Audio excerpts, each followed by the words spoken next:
बिस्मिल्लाहिर्रहमानिर्रहीम। मेरे जज्बात, आज वो किसान, हकीकी किसान वज़ीर आज़म पाकिस्तान के पास बैठा है जो सड़कों पे एहतजाज करता था लेकिन बात सुनी नहीं जाती थी। मैं ज़ाती बात करूंगा खुश आमद से हटके कि ऑर्डिनेंस आने से पहले मेरा रहीम यार खां से तल्लुक है। मेरा नाम चौधरी मोहम्मद यासीन, किसान बचाओ तहरीक का मैं चेयरमैन। हमारे ज़िले में शुगर मिलें पाकिस्तान में सबसे ज़्यादा हैं। वो लोग हुकूमत में भी बैठे हैं और अपोजिशन में बैठे हैं। इसी ऑर्डिनेंस जो आपने जारी करवाया, फिर बाद में ये ड्रामा हो गया जो पंजाब असम्बली के थ्रू हुआ, तो बड़ी परेशानी लाक हुई।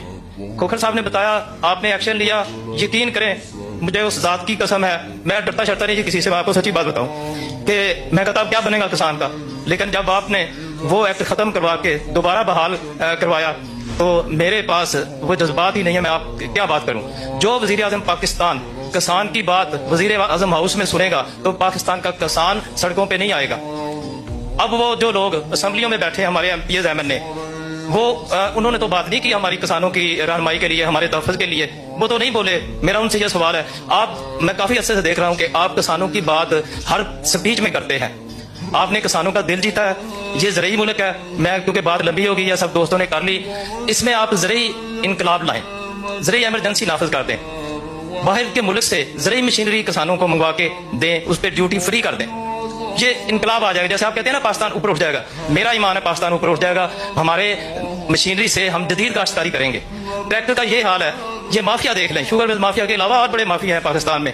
हम ज़रई बैंक से ट्रैक्टर लेते हैं, कॉर्पोरेट बैंक से कर्जे लेकर ट्रैक्टर लेते हैं और साल के अंदर वो ट्रैक्टर कबाड़ हो जाता है। हम किस्तें दे रहे होते हैं, अपनी जमीनें बेच रहे होते हैं। ये जो इंडस्ट्री है इतना नाकस ट्रैक्टर बना रही है। फखर इमाम साहब मुल्तान तशरीफ लाए थे, मैंने उन्होंने अर्ज की थी, इनको कोई पूछने वाला नहीं है। इनसे पूछें ये क्यों नकारा ट्रैक्टर में दे रहे हैं, साल के अंदर नकारा हो जाते हैं। आप ट्रैक्टर अच्छी मशीनरी मंगाएं बाहर से और जिससे हम जदीद काश्तकारी करें। सोलर जो है वो किसान ट्यूबवेल सोलर से लगाएगा, किसान का बोझ कम होगा। सोलर लगाने से किसान का बोझ कम होगा।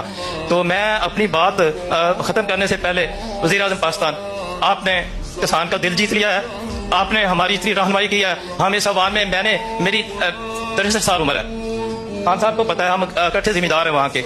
मैं कितनी जदोजहद 30 साल से जदोजहद कर रहे हैं, लेकिन ये ठोकर न्याज बेग से आगे हमारी बात नहीं सुनते थे। आज पाकिस्तान का किसान वज़ीर आज़म हाउस में बैठा है, तो ये तसलसल आप 6 माह के बाद, साल के बाद एक मीटिंग कर लिया करें। हम डायरेक्ट आपसे बात करेंगे। फासा बैठे हैं, सब बैठे हैं।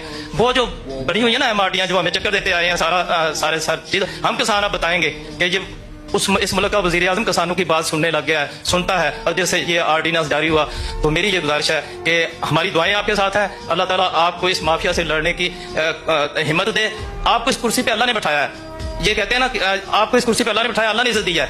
आप इंशाअल्लाह ताला डटे रहे, हमारी दुआएं आपके साथ हैं, गरीबों की दुआएं आपके साथ। शुक्रिया आपका साहब।